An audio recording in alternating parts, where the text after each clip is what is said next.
Alhamdulillah, nahmaduhu wa nasta'inuhu wa nu'minu wa natawakkelu alayhi. Wa na'udzu billahi min shururi anfusina wa min sayyiati a'malina. May yahdihillahu fala mudilla lahu wa may yudlil fala hadiya lahu. Wa ashhadu an la ilaha illallah wahdahu la sharika lahu wa ashhadu anna Muhammadan abduhu wa rasuluhu amma ba'd. اللهم صل على محمد وعلى ال محمد كما صليت على ابراهيم وعلى ال ابراهيم انك حميد مجيد. اللهم بارك على محمد وعلى ال محمد كما باركت على ابراهيم وعلى ال ابراهيم انك حميد مجيد. وقد قال الله تعالى في القران الكريم والفرقان الحميد: اعوذ بالله من الشيطان الرجيم بسم الله الرحمن الرحيم. يا ايها الناس اتقوا ربكم الذي خلقكم من نفس واحده وخلق منها زوجها وبث منهما رجالا كثيرا ونساء واتقوا الله الذين تساءلون به والارحام ان الله كان عليكم رقيبا. قال ايضا: يا ايها الذين امنوا اتقوا الله حق تقاته ولا تموتن الا وانتم مسلمون. يا ايها الذين امنوا اتقوا الله وقولوا قولا سديدا. قال رسول الله صلى الله عليه وسلم: فان خير الحديث كتاب الله وخير الهدي محمد صلى الله عليه وسلم وشر الأمور محدثاتها وكل محدثة بدعة وكل بدعة ضلالة وكل ضلالة في النار. صلى الله عليه وسلم. அளவற்ற அருளாளனும் நிகரற்ற அன்புடையமாகிய அல்லாஹ்வின் திருப்பெயராலே ஆரம்பம் செய்தேன். உலக மக்கள் எல்லாம் ஒன்று கூடி ஒரு மனிதரை பின்பற்றும் என்று தீர்மானித்தார். இவரை பின்பற்றிக் கொள்ளுங்கள் என்று உலகத்தை பொருத்தி சொல்ல தகுதி படைத்த நபிகள் நாயகம் ஸல்லல்லாஹு அலைஹி வஸல்லம் கருமரத்தில் ஏற்றப்பட்டும் சுடுமலில் கிடத்தப்பட்டும் இந்த மார்க்கத்திற்காக உயிர் தியாகம் செய்த உத்தம சத்திய சகாபாக்கள் சகாபிக்கும் அல்லாஹ்வும் அல்லாஹ்வுடைய தூதரும் எதை சொன்னார்களோ அதை மட்டுமே கட்டுப்பட்டு நடக்க வேண்டும் என்ற உரிய மக்கத்தில் அனுப்பக்கூடிய நாம் அனுபவிக்கிறோம். அல்லாஹ்வை வணங்காத கட்டுப்படாத மக்களுக்கு உண்ண உணவும் இருக்கிறோம் தந்து ரசித்து வரும் அல்லாஹ்வுடைய வசாத்தனை நாம் அனைவரும் நடந்து கொள்ள என்னுடைய இந்த கருத்து இணையத்துக்குரிய அல்லாஹ்வின் நல்லடியார்களே, நேற்றைய தினம் உறவுகளுடைய முக்கியத்துவத்தையும் அந்த உறவுகள் மிகவும் முக்கியமானவர்கள் இந்த உலகத்திலே நம்மளை வளர்த்தி ஆளாக்கப்பட்ட நம்முடைய பெற்றோர்கள் என்பதை பார்த்தோம். அவர்களுக்கு அல்லாஹ் ரப்பல் ஆலமீன் பல்வேறு இடங்களில் பணிவிடை செய்ய சொல்கின்றான், நன்மை செய்ய சொல்கின்றான். அல்லாஹ்வுக்கு பிடித்தமான அமல் கூட அவர்களுக்கு நன்மை செய்யக்கூடிய காரியம் என்று அல்லாஹ்வுடைய தூதர்கள் சொல்லக்கூடிய செய்திகள் எல்லாம் பார்த்தோம். இந்த உலகத்திலேயே அவர்களுக்கு மிக முக்கியமாக நன்மை செய்யக்கூடிய காரியம் என்னவென்றால், மற்றவர்களெல்லாம் விட இந்த ஏகத்துவ கொள்கையை பின்பற்றக்கூடிய நாம், இந்த சத்திய கொள்கையில் இருக்கக்கூடிய நாம், நம் பெற்றோர்களுக்கு பிள்ளைகளாக இருக்கக்கூடிய நாம் பல்வேறு கடமைகள் பெற்றிருந்தாலும் கூட அவர்களுக்கு செய்யக்கூடிய முக்கிய நன்மையை இந்த ஏகத்துவ கொள்கையை அவர்களுக்கு எடுத்துரைப்பது. அவர்களுக்கு செய்ய வேண்டிய முதல் நன்மையை இந்த ஏகத்துவ கொள்கையை அவர்களுக்கு சொல்ல வேண்டும். இந்த ஏகத்துவ கொள்கையை அவர்கள் ஏற்றுக்கொள்வதற்கு என்னெல்லாம் இந்த உலகத்தில் வழிகள் இருக்கிறதோ அதை நாம் கடைபிடிக்க வேண்டும். ஏனென்றால் இந்த ஏகத்துவ கொள்கை சொல்வதற்காக இந்த உலகத்தில் நபிமார்கள் வந்தாலும் கூட அவர்களும் தங்களுடைய குடும்பத்துக்கு இந்த ஏகத்துவ கொள்கை சொன்னார்கள். அல்லாஹ் ரப்பல் ஆலமீன் நம்மளை பார்த்து சொல்கின்றான்: யா அய்யுஹல்லதீன ஆமனூ குஃபிஸு அலைக்கும் நாரா, மூமின்களே, நாளைக்கு அந்த நரக நெருப்பிலே உங்களையும் காத்துக் கொள்ளுங்கள், உங்களுடைய குடும்பத்தாரும் அந்த நரகத்திலிருந்து காப்பாற்றிக் கொள்ளுங்கள் என்று அல்லாஹ் ரப்பல் ஆலமீன் சொல்கின்றான். அப்ப நம்முடைய வளர்ச்சிக்கு இந்த உலகத்திலே பாடுபட்டு சிரமப்பட்டு நம்ம நல்ல ஆளாக்கப்பட்ட நம்முடைய தாயந்தைகளுக்கு இந்த ஏகத்துவ கொள்கையை சொல்ல வேண்டும். நபி இப்ராஹிம் அலைஹிஸ்ஸலாம் அவர்கள் சமுதாயத்திலே ஒரு ஏகத்துவ அந்த கொள்கையை சொல்லக்கூடிய நேரத்திலே மக்களிலிருந்து அடிபட்டாலும் கூட தன்னுடைய தகப்பனாரிடத்திலே தன்னுடைய பெற்றெடுத்த தந்தையிடத்திலே இந்த ஏகத்துவ கொள்கையை சொல்கிறார். நாம் ஏற்றுக்கொள்ளாத அல்லாஹ்வுடைய உள்ளம் என்பது மாற்றக்கூடிய அல்லாஹ்வுடைய கையில் இருக்கிறது. ஆனால் நாம் நம்முடைய கடமையை பிள்ளைகளாக இருக்கக்கூடிய நாம் கடமையை செய்தோம் என்று சிந்தித்து பார்க்க வேண்டும். நபி இப்ராஹிம் அலைஹிஸ்ஸலாம் அவர்கள் அவர் தந்தையை பார்த்து சொல்கின்றார், இது காலில் அபீகி அபத்தி, என் அருமை தந்தையே, நீங்கள் வணங்கக்கூடிய இந்த சிலைகளுக்கு என்ன தெரியும்? இதை போய் நீங்க கடவுளாக வணங்குறீங்களே, அல்லாஹ் உங்களுக்கு கொடுக்காத அறிவும் கல்வியும் எனக்கு கொடுத்திருக்கிறான், நீங்கள் அல்லாஹ் மட்டும் வணங்குங்கள், அவனுக்கு இணை வைக்காதீர்கள் என்று தன் தகப்பனாரிடத்திலே பகிரங்கமாக இந்த ஏகத்துவ கொள்கை சொல்கிறார். எந்த அளவுக்கு அந்த கொள்கை சொல்கிறார்? அவர் ஏற்றுக்கொண்ட அந்த கொள்கையை நான் தகுதுண செய்தான், என் அருமை தந்தையே, நீங்கள் சைத்தானுக்கு உற்ற நண்பராக ஆகிவிடாதீர்கள். நான் அச்சப்படுகின்றேன், நான் பயப்படுகின்றேன். ஏனென்றால் அவன் சைத்தான் என்பவன் அல்லாஹ்வுக்கு பகிரங்கமாக எதிரியாக இருக்கிறான். ஒன்றுமே அறியாத, ஒன்றுமே கேட்காத இந்த சிலைகளை ஏன் வணங்குகிறீர்கள் என்று இப்ராஹிம் அலைஹிஸ்ஸலாம் அவர்கள் அந்த தந்தையை பார்த்து தன் பெற்றெடுத்த அந்த தகப்பனாரிடத்திலே கேட்கின்றார். அல்லாஹ்வை ஒருவனை மட்டும் வணங்குங்கள் என்று எவ்வளவோ நேரத்திலே, அந்த நேரத்திலே கூட இந்த ஏகத்துவ கொள்கையை சொல்ல வேண்டும் என்று தன் பிள்ளை மீது அந்த கடமை இருக்கு என்று கூட அவர் செய்து காட்டிய வரலாறு எல்லா திருமறை குர்ஆனில் சொல்லி காட்டுகிறான். அவர் ஏற்றுக்கொள்ள இந்த சொல்றதிலிருந்து நீ விலகிக்கொள், இல்லை என்றால் உன்னை கல்லால் அடித்து கொலை செய்து விடுவேன் அவர் நினைக்கிறாரு. ஆனா அதை எல்லாம் மீறி அவர் கேட்கிறாங்க, கொள்கையை பற்றி கேட்கிறாரு. செய்து இதுக்கு என்ன வலா யுசிரு, இதுக்கு என்ன தெரியும்? நீங்க வணங்கக்கூடிய இந்த சிலைகளுக்கெல்லாம் என்ன தெரியும்? படைத்த அல்லாஹ் தான் வணக்கத்துக்கு தகுதியானவன், ஒன்றும் அறியாத நீங்கள் வணங்காதீர்கள் அருமை தந்தை என்று அவர் ஏற்றுக்கொண்ட அந்த கொள்கையை பகிரங்கமாக எதிர்த்து சொல்கிறார். ஆனா அவர் வந்து ஏகத்துவ கொள்கை பெற்றவர்ல, ஆனா பிள்ளையின் என்கின்ற அந்த கடமையின் காரணமாக இந்த கொள்கையை அவர் சொன்னார். நான் என்றைக்காவது இந்த ஏகத்துவ கொள்கையை ஏற்றுக்கொள்ளக்கூடிய நாம், அதை பின்பற்றக்கூடிய நாம், நம்முடைய தாயிடம் தந்தையிடம் என்னுடைய வளர்ச்சிக்காக பாடுபட்டு என்னுடைய தாயே தகப்பனாரே, இதோ அல்லாஹ் சொல்கின்றான், அல்லாஹ்வை மட்டும் வணங்குங்கள் என்று அவனுடைய திருமறை குர்ஆனில் சொல்கின்றான், அவனுக்கு இணை வைக்காது என்று சொல்கின்றான். என்றைக்காவது அந்த திருமறை குர்ஆன் வசனத்தை எடுத்து காட்டியிருப்போமா? அவங்கள்ட்ட எடுத்து நம்ம சொல்லியிருப்போமா? இது அல்லாஹ் சொல்கின்றான், பாருங்கள், இந்த உலகத்திலேயே நாம் ஏற்றுக்கொள்ளக்கூடிய ஏகத்துவ கொள்கை இருக்கா, இந்த ஏகத்துவ கொள்கையில் நமக்கு ஒரு வெற்றி கிடைக்கிறது இல்லையா?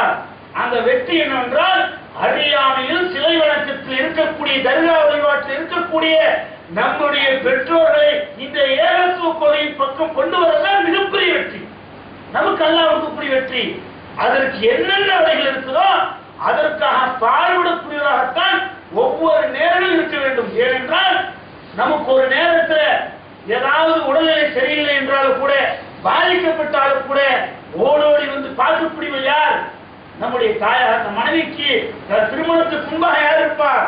நம்முடைய தாயாகத்தான் இருப்பார், நம்முடைய தகப்பனாகத்தான் இருப்பார். இவங்க தான் நம்முடைய எல்லா நேரத்திலும் சின்ன குழந்தையிலிருந்து பெரியவா, இவனுக்கு எப்படியெல்லாம் எந்த ஸ்கூல்ல போனா நல்லா படிப்பான், இவனுக்கு எப்படியெல்லாம் இருந்தா நல்லா இருக்கும், என்ன ஆடையை போட்டா நல்லா இருப்பான் என்றெல்லாம் ஒவ்வொரு நேரங்களிலும் அழகு பார்த்து இந்த உலகத்தை வளர்த்தி நம்மை ஆளாக்கப்பட்ட நம்முடைய பெற்றோர்களை நாளைக்கு நரகத்தை அல்லாஹ் ரப்புல் ஆலமீன் போட்டுவிட்டால் நம்மளால் தாங்க முடியுமா? இந்த உலகத்துல ஒரு சின்ன காயப்படுது, இந்த உலகத்துல உங்களுக்கு ஏதாவது ஒரு பிரச்சனை ஏற்படுது, நம்ம தாங்கிக் கொள்வோமா? முடியாது. அப்ப மறுமையில் அல்லாஹ் நாளைக்கு நரகத்தை தூக்கி போட்டான் என்று சொன்னால் நாம் எப்படி தாங்கிக் கொள்வோம்? அப்ப இந்த உலகத்தில் அவர்களை நேர்வழியின் பக்கம் அழைப்பதற்கு என்னென்ன வழிமுறைகள் இருக்கிறதோ அதை நாம் கண்டிப்பாக செய்யணும். அந்த நன்றி விசுவாசத்தை காட்டும். அல்லாஹ்வுடைய தூதரவர்கள் அவர்களுடைய தகப்பனாரும் தாயாரும் இறந்துவிட்ட நரகத்துக்குரியவர்கள். அல்லாஹ்வுடைய தூதரவர் சொல்றாங்க, உயிரோடு அவங்க பிறந்ததுக்கு அப்புறம் தான் அவங்க 2 பேருமே இல்ல, ஆனா அவங்களை வளர்த்தி ஆளாக்குறாங்க இல்லையா? அபூ தாலிப் அவர்தான் வந்து இவரை நல்ல விதத்துல வளர்த்தி ஆளாக்கி நல்ல சமுதாயத்தில் ஒரு நல்ல மனிதராக, சமுதாயத்தில் நல்ல ஒரு வியாபாரம் செய்யக்கூடிய ஒரு சிறந்த மனிதராக கொண்டு வந்தார். அல்லாஹ் சொல்லும்போது கூட அது இந்த நபியாவுக்கு முன்னாடி அவருடைய வாழ்க்கை எப்படி இருந்தது? பரிசுத்தமான வாழ்க்கை. உண்மைதான் பேசுவாரு, பொய்ய பேசவே மாட்டாரு. நல்ல ஒழுக்கம் உள்ள ஒரு மனிதராக ஆளாக்குனாரு. யார் ஆக்குனாரு? இவருடைய அந்த பெரிய தந்தை. அந்த நன்றி விசுவாசத்தை அல்லாஹ்வுடைய தூதர் காட்டுறாங்க. மரண தருவாயில் இருக்கக்கூடிய நேரத்தில் இவருடைய கொள்கைக்காக உறுதுணையாக இருந்த அந்த அபூ தாலிபை போய் கேட்கிறாங்க, என் பெரிய தந்தையே, இதோ இந்த ஏகத்துவ கலிமாவை நீங்கள் ஏற்றுக்கொள்ளுங்கள், இந்த திருமறையை இந்த கலிமாவை மட்டும் நீங்க ஏற்றுக்கொள்ளுங்கள், அஸ்ஸலு அல்லா இலாஹ இல்லல்லாஹ் வணக்கத்துக்கு தகுதியானவன் அல்லாஹ்வை தவிர யாரும் இல்லை என்று இந்த திருக்கலிமாவை மட்டும் முழுமையை முயன்று கொள்ளுங்கள், நான் மற்றொரு அல்லாஹ்விடத்தில் கேட்டுக்கொள்கிறேன். எவ்வளவோ சொல்லி பார்க்கிறாரு. அதை கெடுப்பதற்காகவே அவர் இந்த நேர்வழியின் பக்கம் செல்லக்கூடாது என்பதற்காகவே அவர்களோடு இருக்கக்கூடிய அந்த அபூஜர்களுடைய கூட்டம் அந்த அபூ தாலிபை பார்த்து சொல்றாங்க, போயிடாத, நம்முடைய முப்பாட்ட கொள்கையை விட்டு நீ போயிடாத, இந்த முகமது சொல்லக்கூடிய கொள்கையை நீ ஏற்றுக்கொள்ளாத என்று அங்கே இருந்த அந்த தர்காவாதிகள், அல்லாஹ்வை கேள்விக்கக்கூடிய முஸ்லிம்கள் சொல்லுகின்றார்கள். இவர் அவரையும் பார்க்கிறாரு, அல்லாஹ்வுடைய தூதர்களையும் பார்க்கிறாங்க. பார்த்து கேட்கக்கூடிய சொல்லக்கூடிய நேரத்தில் இவர் அல்லாஹ்வுடைய தூதரை பார்த்து சொல்றார், முகமதே, நான் இருந்துட்டேன் அந்த கொள்கையிலே இருந்ததுன்னு சொல்லி அல்லாஹ்வுடைய தூதருக்கு தாங்க முடியல. ஆக நம்மளை வளர்த்தி ஆளாக்கப்பட்ட இவ்வளவு கஷ்டப்பட்ட இவர் இந்த மார்க்கத்தை வரலையே, இவர் இந்த ஏகத்துவ கொள்கையை வரலையே என்று கவலைப்பட்டு அல்லாஹ்ட்ட நான் பாவ மன்னிப்பு கேட்பேன், உங்களுக்காக நான் அல்லாஹ்விடத்துல பாவ மன்னிப்பு கேட்பேன். தெளிவா அவர் இந்த கொள்கையை ஏற்றுக்கொள்ள மாட்டார் என்று சொல்றாரு. ஆனா அதை மீறி அந்த நன்றி விசுவாசம் இருக்கா இல்லையா, அதை காட்டுகிறார். நான் அல்லாஹ்விடத்துல பிரார்த்தனை செய்வேன், அது அல்லாஹ்வுடைய அதிகாரம். அல்லாஹ் சொல்ற மாக்கான நபி வல்லதீன ஆமனு, நபியே, நரகவாசி என்று தெரிஞ்சதுக்கு அப்புறம், இணை வைக்கக்கூடிய நரகவாசி என்று தெரிஞ்சதுக்கு அப்புறம் அவருக்காக நீங்கள் பாவ மன்னிப்பு கேட்பது நபிக்கு ஆகாது என்று அல்லாஹ் அதை கண்டிக்கிறார். ஆனா அந்த விசுவாசம் வெளிப்படுத்துகிறார். ஏதாவது ஒரு வழியில இந்த ஏகத்துவ கொள்கை பக்கம் வரமாட்டாரா என்று அல்லாஹ்வுடைய தூதர்கள் அந்த நன்றியை காட்டுகிறார்கள். நாம் அந்த நன்றியை ஏதாவது ஒரு வழி, ஏதாவது பயான் கேஸ்களை போட்டு அவனுக்கு இந்த சிந்தனையை எப்படியாவது செலுத்துவதற்கு வழி இருக்குதா, திருமறை குர்ஆனை வசனத்தை ஓதி இந்த ஏகத்துவ கொள்கையின் பக்கம் அழைப்பதற்கு வழி இருக்கிறதா, அல்லது ஏதாவது பயான்களை போட்டு இன்னென்ன பயான்களை சில நேரங்களில் அவர்களுக்கு பிடித்தமான சில மார்க்கத்தில் சில பிடித்தமான செயல்கள் இருக்கும். எங்களுடைய குடும்பத்தில் எல்லாம் அந்த கவர்ந்தது என்னவென்றால் இந்த பெற்றோர்களுக்கு பணிவிடை செய்யக்கூடிய அந்த மாதிரியான பயான்கள் தான் அவர்கள் அப்படி இருக்குது. இஸ்லாம் இந்த அளவுக்கு சொல்லுதா, அப்ப உண்மையாதான் இருக்கும் என்று சொல்லி பல பேர் இந்த மார்க்கத்தின் பக்கம் வந்தார்கள். வயசான நிலையில் கூட இந்த கொள்கையை ஏற்றுக்கொள்கிறார்கள். ஒரு வாய்ப்பு கிடைச்சாலும் கூட அந்த வாய்ப்பை பயன்படுத்த வேண்டும். அல்லாஹ்வுடைய தூதரோடு இருந்த அந்த தோழர்கள் இருக்கிறார்கள், அபூபக்கர் அவர்கள்ட்ட அந்த வயது முதிர்ந்த காலத்தில் இருக்கக்கூடிய அவருடைய தகப்பனார் சொல்றாரு, இந்த மார்க்கத்தை நான் ஏற்றுக்கொள்கிறேன். உடனே என்ன செய்யறாரு, மார்க்கத்தை ஏற்றுக்கொள்றாரு என்று தெரிஞ்ச உடனே தூக்கிட்டு போறாங்க. அப்படியே தூக்கிட்டு நேரம் அல்லாஹ்வுடைய தூதர்கிட்ட போறாங்க. அல்லாஹ்வுடைய தூதரே, என்னுடைய தகப்பனாருக்கு இந்த மார்க்கத்தை போதியுங்கள், இந்த மார்க்கத்தை நீங்கள் சொல்லிக் கொடுங்கள். அல்லாஹ்வுடைய தூதர் ஆச்சரியப்பட்டு, ஏப்பா நீ சொல்லி இருந்தா உன்னோட இடத்துக்கு நான் வந்திருக்க மாட்டேனா, ஒரு நிமிஷம் கூட தாமதமாக்கூடாது. நேர்வழி பக்கம் வந்துவிட்டால் உடனடியாக போய் அவருக்கு வேணுன்ற எல்லா வேலையும் செஞ்சிடணும். அபூபக்கர் அல்லாஹ்வுடைய தூதர் நேரடியாக போய் சொல்றாங்க, நீங்க சொல்லுங்க இந்த மார்க்கத்தை. அவர் அந்த மார்க்கத்தை ஏற்றுக்கொள்கிறார். அவருக்கு அவருடைய கொள்கையில் கிடைச்ச வெற்றி தன்னுடைய தகப்பனார் என்று ஏகத்துவ கொள்கை பக்கம் கொண்டு வந்து விட்டார். அதே போல அபூ ஹுரைரா ரலியல்லாஹு அவர்கள் அதிகமான ஹதீஸை அறிவிக்கக்கூடியவர், ஒரு சிறந்த நபித்தோழர். அவர் இந்த கொள்கையில இருக்கிறது காரணம் காட்டிக்கு இந்த கொள்கையில இருக்கிறனால அவங்களுடைய தாயை பட்டு மோசமான வார்த்தையை கொண்டு பேசுறாங்க. இதுல ஒரு பொறுமையும் நமக்கு தேவை. பட்டு மோசமான வார்த்தையை பேசக்கூடிய நேரத்தில் ஒரு நாள் தாங்க முடியாது.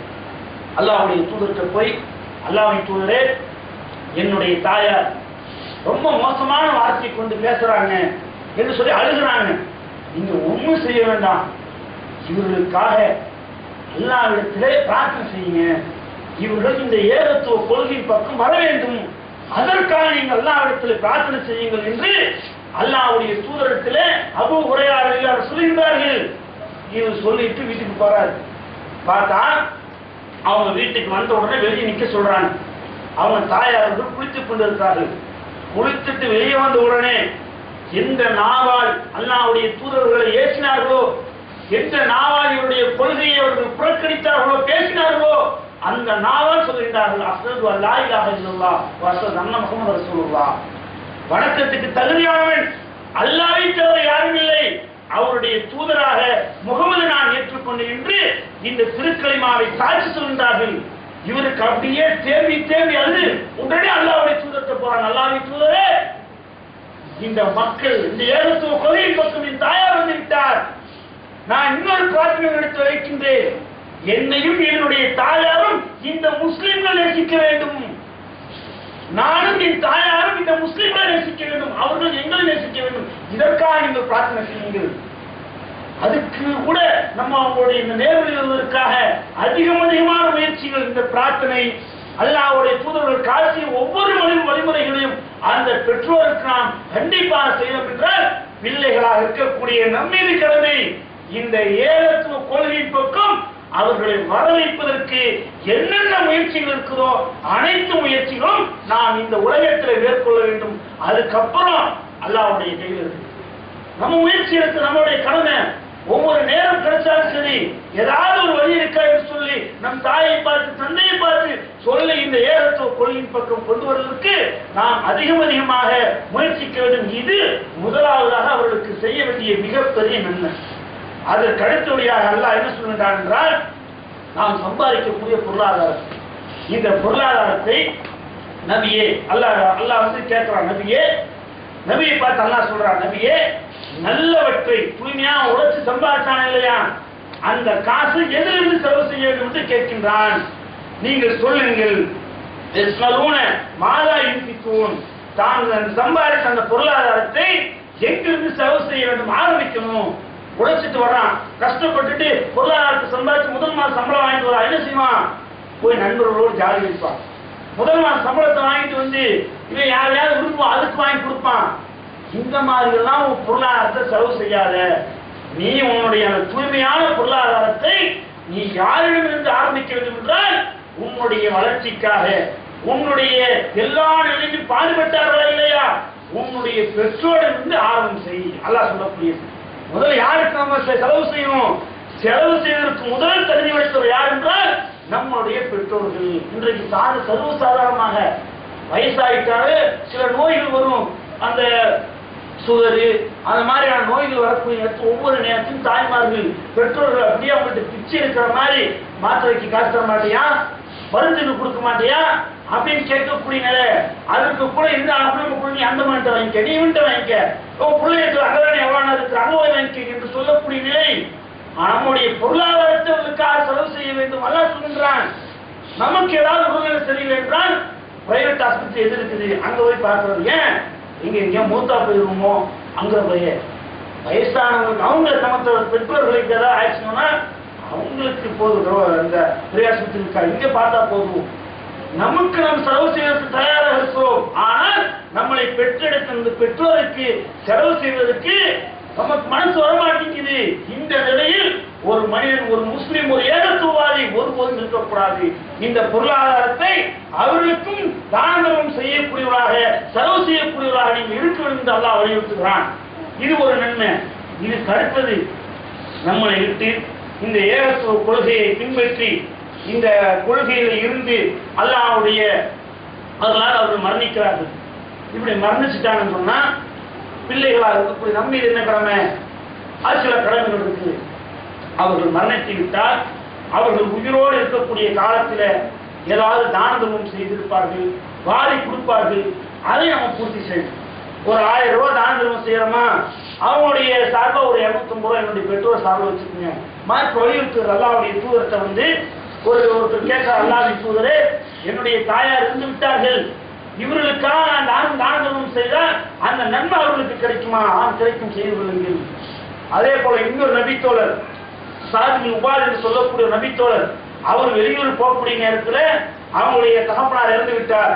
அல்லாஹ்வுடைய தூதர் கேட்கிறான், அல்லாஹ்வுடைய தூதரே, நான் வெளியூர் செல்லக்கூடிய நேரத்தில் என்னுடைய தகப்பனார் இறந்து விட்டார், இவருக்கு நான் ஏதாவது அவருடைய பேர்ல தான தர்மம் செய்தால் அவருக்கு நன்மை கிடைக்குமா? கிடைக்குமாப்பா அப்படின்னு அல்லாஹ்வுடைய தூதர் சொன்னோன்னே, இதற்கு நீங்களே சாட்சியாக இருந்து கொண்டீர்கள். இதோ மிஹ்ராப் என்று சொல்லக்கூடிய இந்த தோட்டத்தை என்னுடைய தந்தையினுடைய தகப்பனாருடைய பேரில் நான் கொடுக்கின்றேன் என்று அவங்களுடைய தகப்பனார் பேர்ல அது தர்மமாக கொடுக்கிறார். அப்ப அவங்க உயிரோடு இருக்கக்கூடிய காலத்துல எப்படி தான தர்மம் செஞ்சிருப்பாங்க, அவங்களுக்கு ஒரு நன்மை சேரணுமா இல்லையா? அதற்கு நம்முடைய பிள்ளைகளாக இருக்கக்கூடியவர்கள் இந்த மாதிரியாக நம்மளுடைய நிறுவனங்கள், முதியோர் இல்லம், அனாதை இல்லங்கள், இல்ல மருத்துவ உதவிக்காக அவங்களுடைய பேரில் கொடுக்கிறது, ஒரு ஏழை வந்து உதவி கேட்டா அவங்களுக்கு அதனுடைய பேரில் கொடுக்கிறது, இந்த மாதிரியான ஒரு நன்மைகளும் அவர்களுக்கு செய்ய வேண்டும் என்று மார்க்கம் சொல்கிறது. அதுக்கு அடுத்தபடியாக இன்னொரு நன்மை என்னவென்றால், பொதுவாகவே இன்றைக்கு நம்ம சமுதாயத்தில் இருக்கக்கூடியவர்கள் ஒரு குடும்பத்தை தகப்பனாரும் தாயாரும் இருந்து விட்டா அந்த சொத்தை, அவங்களுடைய சொத்து இருக்காது விட்டுட்டு இருப்பாங்க, சொத்து இதை பங்கு வைக்கிறத குறிக்கோளா இருப்பாங்க. உடனே அடக்கம் பண்ணதுக்கு அப்புறம் அதரத்தை கூப்பிட்டு இல்லைன்னா இவங்களே அந்த அப்பதான் இருப்ப குரானுடைய வசனத்தை திருமலை சொல்கிறது, ஆண் மகன் என்று சொன்னால் 2 பாகம், பெண் என்று சொன்னா உனக்கு ஒண்ணுதான், ஏற்கனவே ஒண்ணு இந்த வீட்டை உனக்கு கொடுத்துட்ட, அதனால இந்த வீட்டை நான் வச்சுக்குவேன் அப்படின்னு சொல்லி பிரிப்பார், இவர்களே பிரிப்பார்கள். ஆனா அல்லாஹ் என்ன சொல்கின்றான் என்றால், உங்களுடைய தகப்பனார் இறந்து விட்டால், தாயார் இறந்து விட்டால், அவருடைய சொத்து இருக்கா இல்லையா, ஒரு 50 லட்சம் ரூபாய் சொத்து இருக்குதுன்னு சொன்னால் முதல் அவர்களுக்கு கடன் எவ்வளவு இருக்குன்னு பாருங்க. அந்த கடனை பார்த்து அந்த கடனை அடைச்சதுக்கு அப்புறம் தான் மறுபடியும் இருக்கக்கூடிய அந்த சொத்துல நீங்க பங்கு வச்சு ஷேர் பண்ணு அல்லாஹ் சொல்கின்றான். இதை வந்து பெரும்பான்மையான ஆட்கள் செய்யறது இல்லை. இந்த கடனாக வந்து கேட்டா என்ன செய்வான், அவர் புளியில போய் கிடக்க, அவர்கிட்ட போய் வாங்கிக்க, ஒரு அசால்ட்டாக, அவர் சம்பாதிச்ச சொத்து தானே, அவரு தான் நம்ம ஆளாக்கான அந்த ஒரு எண்ணம் கூட இல்லை, நன்றி கூட இல்லாமல் இப்படி சர்வசாதாரணமா சொல்லிவிடுவார். இதற்கு சஹீஹ் புகாரியிலே ஒரு அருமையான சம்பவத்தை அல்லாஹ்வுடைய தூதருக்கு பின்னாடி வந்த அந்த நபித்தோழர்கள் இந்த கடன் விஷயத்திலே பெரியிருக்கார்கள். என்றால் ஒரு மனிதனுடைய வாழ்க்கை இருக்காது, இந்த கடன் இருந்து என்று சொன்னால் இவன் தொழுதிருப்பான், நோன்பு வச்சிருப்பான், ஏன் அல்லாஹ்வுடைய பாதையிலே தன்னுடைய உயிரை கொடுத்திருப்பான். கடன் இருந்து என்று சொன்னால் அவனுக்கு சொர்க்கம் போக முடியாது, ஒரு தடையாறு.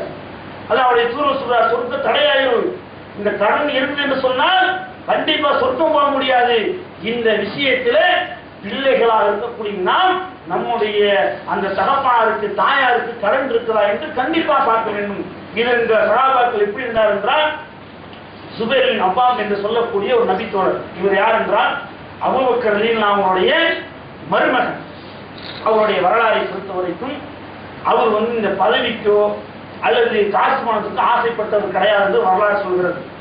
அப்படி இருக்கக்கூடிய நேரத்தில் இந்த ஜமல் உத்தம் நடக்கிற ஒட்டகப்போர் நடக்கக்கூடிய நேரத்தில் அவர் சுபைர் பின் அவ்வாம் ரலியல்லாஹு அவர்கள் தன்னுடைய மகனை கூப்பிட்டு, அப்துல்லா பின் சுபைரை கூப்பிட்டு, என் அருமை மகனே, இந்த போர்க்களத்திலே நான் கொல்லப்பட்டு விடுவோம் என்று அச்சப்படுகின்றேன். இது ஒரு பெரிய விஷயம் இல்லை, ஆனா இதை விட என்னுடைய கடன் பெரிய அச்சமா இருக்குது. நீ வந்து என்ன செய்யணும், தன்னுடைய மகன் ஒப்படைக்கிறாரு, நீ என்ன செய்ய வேண்டும் என்றால் நம்மளுடைய கடன் எவ்வளவு இருக்கு என்று பாரு, நம்முடைய சொத்துக்கள் எவ்வளவு இருக்குன்னு பாரு, அந்த சொத்தை எல்லாம் விற்று கடன் அடைச்சது. இப்படி அடைக்கக்கூடிய நேரத்தில் உனக்கு சிரமம் ஏற்படும். அப்படி சிரமம் ஏற்படக்கூடிய நேரத்தில் நீ என்ன செய்யற, என்னுடைய எஜமான்ட்ட நீ கேளு, அவன் உதவி செய்ய. இவர் என்ன எஜமான் என்றால் ஏதோ ஒரு 4 தெரு அந்த பக்கம் இருக்கக்கூடிய ஆள் நினைச்சிட்டாரு. எஜமான் யாரு, அல்லாஹ்ட்ட கேளு, அவன் உதவி செய்வான். அந்த அப்படி அவர் கடன் அடைக்கக்கூடிய நேரத்தில் அந்த சிக்கல் வருது. சிக்கல் வரக்கூடிய நேரத்தை கூட எஜமான்ட்டு கேட்கிறாரு, அல்லாஹ் அப்படியே உதவி செய்கின்றான். இவருடைய கடனை அடைப்பதற்காக இவர் எடுத்துக்கொண்ட முயற்சி பார்த்தோம் என்று சொன்னால், ஒரு மகன் என்றால் காசு பணத்தை விட ஒரு மகன் செய்யக்கூடிய கடமை மிக முக்கியமானது இவருடைய சம்பவத்தில் பார்க்க முடியும். இந்த அப்துல்லா பின் சுபைர் ரலியல்லாஹு அவர்கள் தன்னுடைய தகப்பனாருடைய கடனை அடைப்பதற்காக அவர் இறந்ததுக்கு அப்புறம் அவருடைய கடனை பார்க்கிறார். அவருக்கு இருந்த இடம் வந்து மொத்த நிலமா இருக்கக்கூடியது, 2 நிலம். இதெல்லாம் எப்படி அவருக்கு கிடைக்குது என்றால், இவர் வந்து அல்லாஹ்வுடைய பாதையில அந்த போர் செஞ்சாரா இல்லையா, அந்த போர் செஞ்சதற்காக கலிமத்து பொருட்களாக அல்லாஹ்வுடைய தூதர்கள் கொடுப்பார்கள். அந்த கலிமத்து பொருட்களாக கிடைத்த அதை வந்து அங்கிருந்து இடம் வாங்கி வச்சிருக்காரு. அந்த இடத்தில் 2 நிலம் தான் அவருக்கு இருக்குது. இந்த 2 நிலம் முக்கியமாக இருக்கக்கூடியது கௌபா என்று சொல்லக்கூடிய இந்த கௌபா இல்லாம இன்னொரு இடத்துல நிலம் இருக்குது. அந்த இடமும் இன்னொரு நிலம் இருக்குது. அது இல்லாமல் இவருடைய அந்த வீடு, மொத்த வீடு எவ்வளவு இருக்கின்றால், மதீனாவில் ஒரு 11 வீடு இருக்குது, பஸ்ராவில் 2 வீடுகள் இருக்கிறது, கூஃபாவில் ஒரு வீடு இருக்குது, எகிப்துல ஒரு வீடு இருக்குது. இப்படி இந்த வீடும் இந்த நிலம் தான் அவருடைய சொத்து. இந்த கடனை அடைப்பதற்காக அவர் மக்களிடத்தில் கேட்கின்றார், என்னுடைய தகப்பனார் சுபைர் பின் அவ்வாம் ரலியல்லாஹு அவர்கள் யாரிடமாவது கடன் வாங்கியிருந்தால் சொல்லுங்கள் மக்களே, அவருடைய பிள்ளையாக இருக்கக்கூடிய நான் அந்த கடனை அடைக்கின்றேன். வலியுறுத்தி மக்கள்கிட்ட கேட்கிறாங்க. அப்பொழுது ஒரு நபித்தோழர், அவருடைய உறவுக்கார நபித்தோழர் தான், உங்களுடைய தகப்பனார் எங்கிட்ட 4 லட்சம் ரூபாய் கடன் வாங்கியிருக்காரு, ஆனா நான் என்ன பண்றேன், அதை நான் வேணா மன்னிக்கிறேன், நீங்க விரும்புனீங்கன்னா நான் மன்னிக்கிறேன். உடனே அந்த அப்துல்லா பின் சுபைர் சொல்றாரு, இல்ல நீங்க வாங்கிக்கீங்க. உடனே அந்த நிலத்துக்கு கூட்டிட்டு போறாரு. இங்க இருந்து இவ்வளவு வரைக்கும் அந்த 4 லட்சம் ரூபாய்க்கான அந்த இடத்தை நீங்க வாங்கிக்கீங்க அப்படிங்கிறார். அவர் என்ன, அந்த ரியல் எஸ்டேட் பார்த்து அந்த சம்பவம் எல்லாமே அப்படிதான் வரும். அந்த இடம் இவ்வளவு நீங்க இந்த பணத்துக்காக எடுத்துக்கங்க. அவரு அந்த உறவினர் என்ன பண்றாரு, 4 லட்சம் ரூபாய் கடன்காரர் என்ன பண்றாரு என்றால் அந்த இடத்தை 6 லட்சம் ரூபாய்க்கு வித்துட்டு 4 லட்சம் ரூபாய் எடுத்துட்டு 2 லட்சம் திருப்பி இவர் கொடுத்துறாரு. புகாரில் இப்படியே வந்த செய்தி. அப்படி ஒவ்வொரு கடனையா இவர் அடைச்சு இவர் இந்த மரண சாசனமே செய்யறாரு. கடன் அடைச்சது போக என்னுடைய நண்பர்கள் இருக்கிறார்கள், ஏதாவது அவங்களுக்கு கொடுத்துரு, என்னுடைய மனைவிகள் இருக்கிறார்கள் அவங்களுக்கு கொடுத்துரு, என்னுடைய பிள்ளைகள் இருக்கிறார்கள் அவங்களுக்கு கொடுத்துறலாம் மரண சாசனம் செஞ்சுட்டு போறாரு. அவர் சொன்ன எல்லா விஷயத்திற்கும் இவர் முயற்சி எடுத்து அந்த கடனை அடைக்கிறார். முதல் இந்த நிலத்தை அவங்களுக்கு கொடுத்து அந்த கடன் அடைக்கிறாரு. ஒவ்வொரு கடனா அடைச்சிட்டு வரும்போது அவருடைய கடன் மட்டும் மொத்தம் அப்படி பார்க்கிறார். மொத்தமா 22 லட்சம் ரூபாய் இருக்குது. அந்த கடன் அடைக்கிறாரு. மறுபடியும் அவர் எதுக்கெல்லாம் யாருக்கெல்லாம் கொடுத்து சொன்னாரோ அதை ஒவ்வொன்றாக கொடுத்துறார். இந்த நேரத்தில் அவருடைய சகோதரர்கள், அவருக்கு மொத்தம் 4 மனைவி, இவங்க அஸ்மா ரலியல்லாஹு அவங்க சேர்த்து 4 மனைவி. இந்த 4 மனைவியில மொத்தம் 9 பெண் பிள்ளைகள், 9 ஆண் பிள்ளைகள். அவங்க எல்லாம் இருக்கிறாங்க. சகோதரர்கள் சகோதரிகள் கேட்கறாங்க, அப்துல்லா பின் சுபைர்ட்ட, அதுதான் கடனை எல்லாம் அடைச்சிட்டீங்கல்ல, மித்த இருக்கக்கூடிய சொத்து எங்களுக்கு பங்கு வச்சு கொடுத்துருங்க என்று சொல்லக்கூடிய நேரத்துல வல்லாஹி அல்லாஹ் மீது ஆணையாக நான் கொடுக்க மாட்டேன். இதோ அஜ்ஜுடைய காலம் வருகிறது, இந்த அஜ்ஜுடைய காலத்தில் நான் சென்று மக்காவில் அறிவிப்பு செய்வேன். மக்கால போய் அவர் அறிவிப்பு செய்கிறார், என்னுடைய தகப்பனார் சுபைர் பின் அவ்வாம் அவர்கள் யாரிடமாவது கடன் வாங்கியிருந்தால் சொல்லுங்கள் மக்களே, அந்த கடனை நான் அடைக்கின்றேன். 1 ஆண்டு சொல்கிறார், 1 வருஷம் முடியுது, மறு வருஷம் போறார், மறு ஆண்டு சொல்கிறார், 3 வருஷம் போகிறார், 4 வருஷம் தொடர்ந்து அவர் ஏழை என்னுடைய தகப்பனார் யாரிடமாவது கடன் வாங்கியிருந்தால் சொல்லுங்க, அந்த கடனை நான் அடைக்கின்றேன். தன்னுடைய சகோதரர் 4 வருஷம் தொடர்ந்து நான் அறிவிப்பு செஞ்சதுக்கு அப்புறம் தான் உங்களுக்கு கொடுப்பேன். 4 வருஷம் தொடர்ந்து அறிவிப்பு செய்கிறார். அறிவிப்பு செய்துவிட்டு அந்த கடன் யாராவது கேட்டால் அதை கொடுக்கக்கூடிய நிலை, அந்த கேட்ட மாதிரி யாரும் வரல. ஆனா 4 வருஷம் தொடர்ந்து அறிவிப்பு செஞ்சு அவருடைய சகோதரர்களுக்கு, அவருடைய மனைவிமாருக்கு, அந்த சுபைர் பின் அவ்வாம் அவருடைய மனைவிமார்களுக்கு, அவருடைய பிள்ளைகளுக்கு, அவர் சொன்ன அவருடைய நண்பர்களுக்கு எல்லாத்துக்கும் இந்த கடனை அவர் சொன்ன அந்த மரண சாசனத்தை ஒரு மகனாக இருந்து அவர் நிறைவேற்றுகிறார். நிறைவேற்றக்கூடிய நேரத்திலே அந்த மொத்த தொகை எவ்வளவு என்றால் 5,02,00,000 ரூபாய் மொத்தம் அவருடைய சொத்தும் அவர் சொன்ன அந்த காரியத்தையும் இந்த மகன் நிறைவேற்றினார் என்கின்ற செய்தி சஹீஹ் புகாரிலே 3129 செய்தியாக பார்க்கிறோம். ஒரு பிள்ளை என்றால் அவர் கடன் பெற்றிருந்தாலும் கூட நம்மீது அந்த கடமை இருக்கிறது. ஒரு நேரத்தில் என்ன செய்திருப்பார்கள், நம்முடைய திருமணத்திற்காக, அறியாமை காரண திருமணத்துக்காக கடன் வாங்கியிருப்பார்கள், நம்முடைய படிப்புக்காக வாங்கியிருப்பார்கள், நமக்கு அந்த வீடு கட்டுவதற்காக கூட வாங்கியிருப்பார்கள். அதை அழைப்பதற்கு நாம் தான் முயற்சி செய்ய வேண்டும், அடுத்தவர்கள் செய்ய மாட்டார்கள். அவருடைய மறுமை வாழ்க்கை நல்லபடியாக சிறப்பாக சூழத்துக்கு செல்ல வேண்டும் என்றால் பிள்ளைகளாக இருக்கக்கூடிய நம் மீது அந்த கடன் பொறுப்பு கட்டாயமாக கடமையாக இருக்கிறது. இதை ஒரு பிள்ளைகளாக இருக்கக்கூடியவர்கள் செய்ய வேண்டும். இது அவர்களுக்கு செய்ய வேண்டிய நன்மை. அதுக்கு அடுத்தபடியாக அவர்களுக்கு செய்ய வேண்டிய நன்மை, மிகப்பெரிய ஒரு நன்மை என்னவென்றால் பிரார்த்தனை. அல்லாஹ் ரப்பல் ஆலமீன் என்ன செய்வான் என்றால், வறுமையில இந்த நம்முடைய சில தகப்பனார்களுக்கு பதவிகள் அதிகம் உயர்த்துவார், இந்த அந்தஸ்தை உயர்த்துவார். ஒரு அந்தஸ்தை உயர்த்தும் போது அவர்கள் கேட்பார்களாம், இறைவா எதற்காக இந்த அந்தஸ்து எனக்கு உயர்த்துற என்று கேட்கும்போது அல்லாஹ் சொல்வானா, சாலிகான பிள்ளைகளை இந்த உலகத்தில் விட்டுட்டு வந்தியா இல்லையா, அவர்கள் செய்யக்கூடிய பிரார்த்தனை உனக்கு உயர்த்துது. உனக்காக கண்ணீர் விட்டு பிரார்த்தனை செய்யறான், உனக்காக கையேந்து என்னுடைய தகப்பனாரை நரகத்திலே போட்டுவிட பிரார்த்தனை செய்கின்றான். அதனுடைய இதுதான் உனக்கு இப்படி உயர்த்தது. என்று அல்லாஹ்வுடைய தூதர் சொல்கின்றார்கள். அல்லாஹ் வந்து அந்த அந்தஸ்து உயர்த்து காரணம் என்ன? நான் செய்யக்கூடிய அந்த பிரார்த்தனை அவர்களுக்கு மறுமையில் அந்த அந்தஸ்து உயர்த்துது. அதனால தானே ஒரு சுன்னத் ஜமாத்துக்காரங்க போய் என்னுடைய தகப்பனாருக்கு நீ எப்படி தொலை வைக்கலாம், ஏன் சண்டை போடுறோம், அந்த உரிமை ஏன் விட மாட்டேங்கிறோம்? நான் தான் அவர்களுக்கு பிரார்த்தனை செய்ய வேண்டும். தொழுகை அந்த ஜனாசா தொழுகை என்பது ஒரு பிரார்த்தனை, அதை நான் தான் செய்ய வேண்டும். ஏன் சண்டை போடுறோம்? என்னுடைய தகப்பனார் நான் செஞ்சாலும் ஏற்றுக்கொள்ளப்படும், அவர்கிட்ட ஏன் பிரச்சனை பண்றார்? காரணம் இதுதான். அசால்ட்ட விட முடியாது. நான் செய்யக்கூடிய பிரார்த்தனை தான் அவர்களுக்கு உயர்ந்து விடத்தில் அல்லாஹ் ரப்பல் ஆலமீன் வைப்பான். இதையும் அவர்கள் செய்யும். சில பேர் என்ன செய்வார் என்றால், நம்முடைய தகப்பனார் இறந்து விட்டால், மரணித்து விட்டால், இதையெல்லாம் வந்து அசால்ட்ட நினைச்சிடக்கூடாது. நம்ம தகப்பனாரோ தாயாருக்கு வராது, தகப்பனார் இறந்து விட்டால் நம்ம என்ன செய்வோம்னா நேரம் மோதினார் இருக்கா அவர் போய் அழைச்சிட்டு வந்து அவங்களுக்கு அடிக்கிறது, குளிப்பாட்டுறது, இதை நம்ம செய்யறோம். நம்ம ஒரு நேரத்தில் நம்ம தாயார் இல்லாத போது ஒரு அசினியம் பண்ணாலும் கூட அவங்க எப்படி நம்ம சுத்தப்படுத்தினாங்க? தகப்பனார் ஒரு நேரம் தாயினா தகப்பதான் பண்ணுவாரு. அப்ப எப்படி சுத்தம் பண்ணாங்க? அவர்கள் மௌத்தாரால் கூட அந்த கண்ணீரை துடைத்து விட்டு அவர்களுடைய உடலை நாம் தான் சுத்தம் செய்ய வேண்டும், நாம் தான் அவர்கள் கடிகழுக வேண்டும், குளிப்பாட்ட வேண்டும். ஒரு பக்கம் அழுந்திருந்தாலும் கூட அந்த கடமை அடுத்து விட்டு கொடுக்க நம்ம செய்யறது. ஒரு பிள்ளையா இருந்தால் செஞ்சாகணும். அப்பதான் அந்த பாஸ்வேர்ட் இதெல்லாம் இருக்கும். நம்ம வளர்த்ததற்கு ஆளாக இருப்பார்கள்.